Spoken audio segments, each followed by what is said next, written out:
welcome back to the Kemper Wellness page. My name is Brandon Copeland, and I'm excited to have you for our first Sutra Talk. Sutra Talk is a series that we're going to start, or that we're starting really as of right now. That's going to go over the Yoga Sutras of Patanjali and use different translations and commentary to discuss and kind of, I don't want to say pick apart, but unwind the threads, right, as the sutras are known as, right? First, before we get started, I wanted to make sure that you like, subscribe, comment, please share. I like making videos and making these types of videos, but I really like reading your comments and having more deeper thoughts about these things. This is a instruction, but also a philosophy. So your feedback is what philosophy is based on, right? Us having ideas and embarking on kind of a journey together. And so I am not the end all be all by any means. That's why I'll have references and things like that. But talking about this stuff has really anchored my life in yoga and wellness. And so I'm really excited to share this, this introspective part for me with you. And please, I have the thickest skin in the world. Like, Brandon, I don't believe this at all, or I don't believe. Please comment, let me know, and I'll engage with you as long as it's respectful, right? So let me see. Let's talk about what the sutras are and kind of how they're delivered, right? So the Yoga Sutras of Patanjali. Patanjali was a guru, we'll say, a teacher from thousands of years ago that took practices that were already pre-existing, right? Meditation, physical movement, even philosophy, and created the Yoga Sutras, which are an instruction on this practice that has been coined as yoga.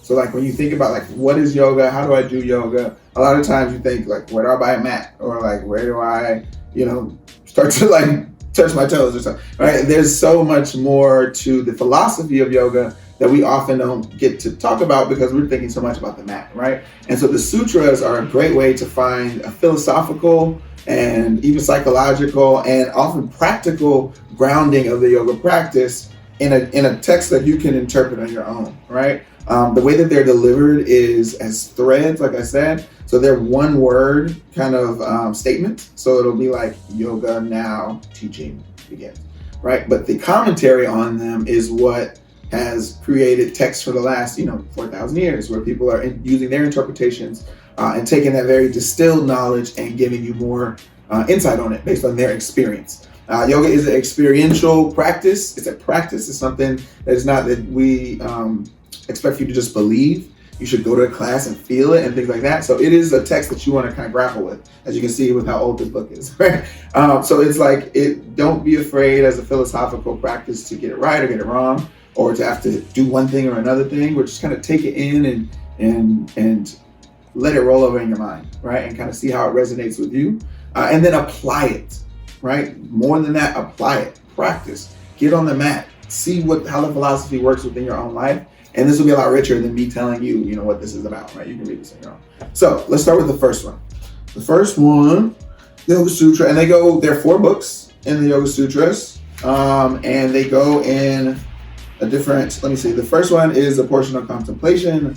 The second one is the portion on practice, which is a lot more practical, right? So contemplation is what we think, how we think about the practice. Why are we even doing this practice of yoga?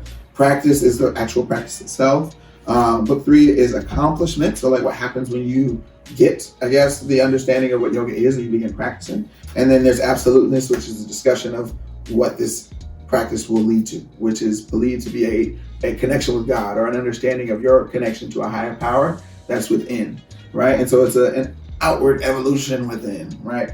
And so shout out to that. So the first Yoga Sutra, Yoga Sutra 1.1, is Hatha Yoga Anushanam. And I'm going to give you my disclaimer on this very first video. I have been studying Sanskrit for a little over like 8 or 9 years now, but I am no Sanskrit speaker all the way. So, I'm here to offer you the sutra as it's read, right? But please go look at it on your own. Please hear the actual translation, because sometimes mine might be a little bit off, right? So Hatha Yoga Anushanam, that's the sutra. Boom. Right? Just for your clarification, right? And then what's going to be read in English or another interpretation is a translation. These translations are by Swami Satchidananda, the guy pictured here, right? All right, and so his translation is, now the exposition of yoga is being made, right? There's another person might say, now we begin the practice of yoga, right? The way that this sutra starts off, you don't think that there's a lot in it, right? It's like, now we're just starting to teach yoga. We're talking about yoga, right? But when you look at the way that this sutra is presented compared to the shift that's expected to happen in the rest of your life, it's almost like a real, it captures kind of the essence of the entire practice in the first sutra, because now yoga is being taught.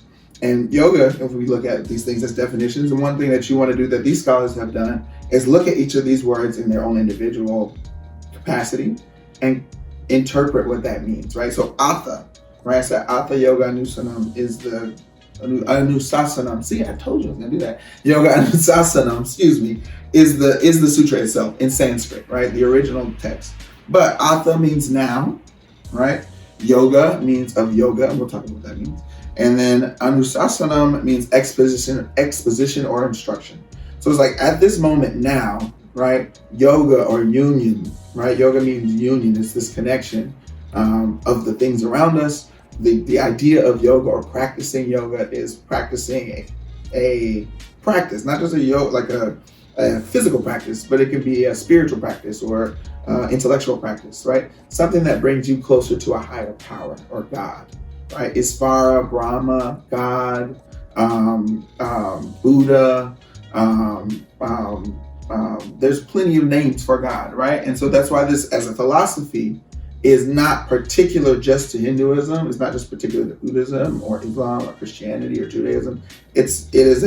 When they're saying the exposition of yoga, they're teaching you how to do this practice. And so